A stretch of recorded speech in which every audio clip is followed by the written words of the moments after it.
À Saint-Genis-les-Ollières, l'arrivée annoncée de 163 hommes fait réagir. Jean-Jacques Kiran présentait aujourd'hui ses 15 premiers colistiers dans la métropole pour les élections régionales. Enfin, des hockeyeurs américains de passage à Lyon pour le Hockey Week.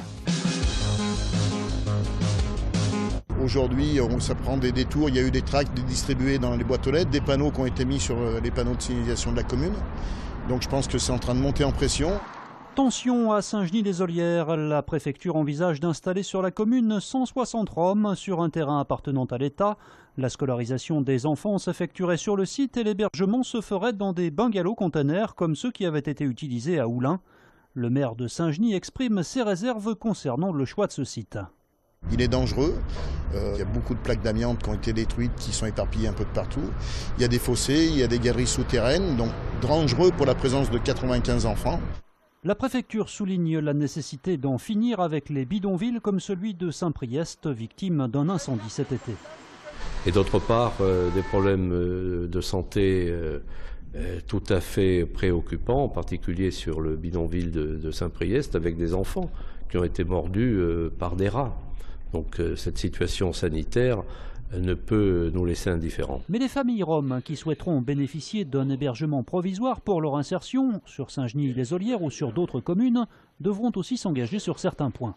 Nous demandons à ces familles d'accepter de ne pas gagner leur vie de manière illicite, par la mendicité ou par exemple le ferraillage.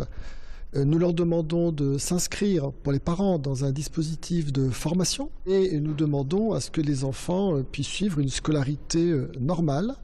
Le dispositif d'hébergement et d'accompagnement est prévu sur 3 ans.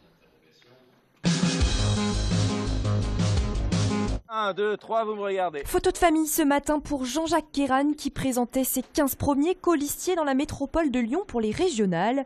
Une équipe au profil varié. C'est une liste d'ouverture, c'est une liste qui ressemble à notre région, qui ici est une liste de personnalités pleinement insérées dans la métropole, avec des socialistes, bien sûr, ils en constituent la moitié, et puis d'autre part des personnalités engagées dans la vie civile, et on va des écologistes jusqu'aux démocrates. Une liste qui a eu pourtant du mal à être composée. Il y a quelques semaines, 18 candidats ont fait défection. En cause, la présence de Farida Boudaoud, exclue du PS en 2014 et potentielle numéro 2 sur cette liste. Geste d'apaisement peut-être, elle arrive aujourd'hui en 6e position, ce qui ne semble pas la déstabiliser. J'ai toujours été cohérente en politique et je resterai toujours cohérente parce qu'à un moment donné, quand on fait de la politique, c'est pour d'abord savoir pour qui on travaille et avec qui on travaille. En politique, il faut savoir résister et jamais renoncer. La 2e place revient donc à une personnalité de la société civile, Véronique Trier-Lenoir, professeure de médecine en cancérologie. Les valeurs que porte Jean-Jacques Kiran et son équipe, qui sont des valeurs d'humanité et de solidarité, sont les mêmes que celles que je défends dans mon quotidien de médecin cancérologue.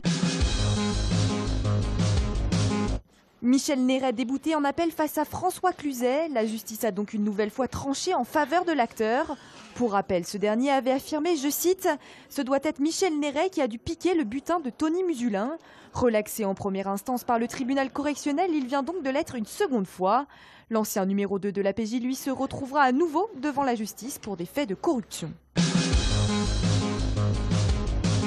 Gros match d'entrée pour l'Asvel. La Green Team reprendra demain la compétition en se déplaçant à Strasbourg en première journée de Pro A. Une rencontre de gala au Rhenus face au vice-champion et vainqueur de la Coupe de France en titre.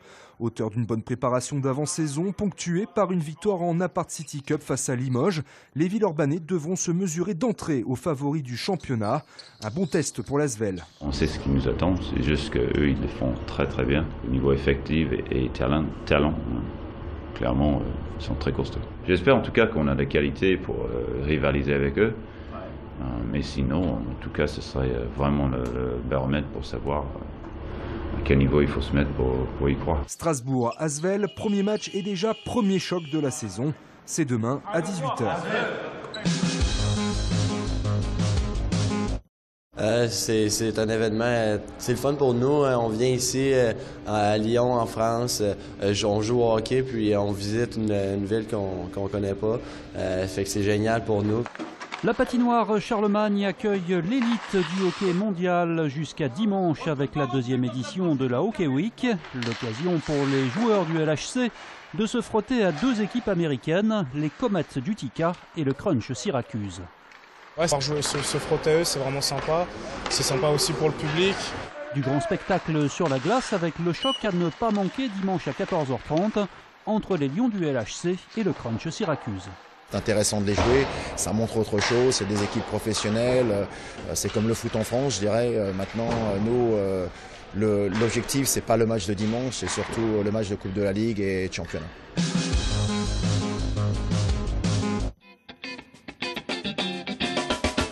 RTU pose ses enceintes au Transbo. Demain dès 20h, l'une des plus anciennes radios associatives de Lyon, associée depuis 2013 à Radio Nova, y tiendra son grand mix avec les groupes Super Gombo, Chillbum, Sonido Delmont ou encore Tikaniki.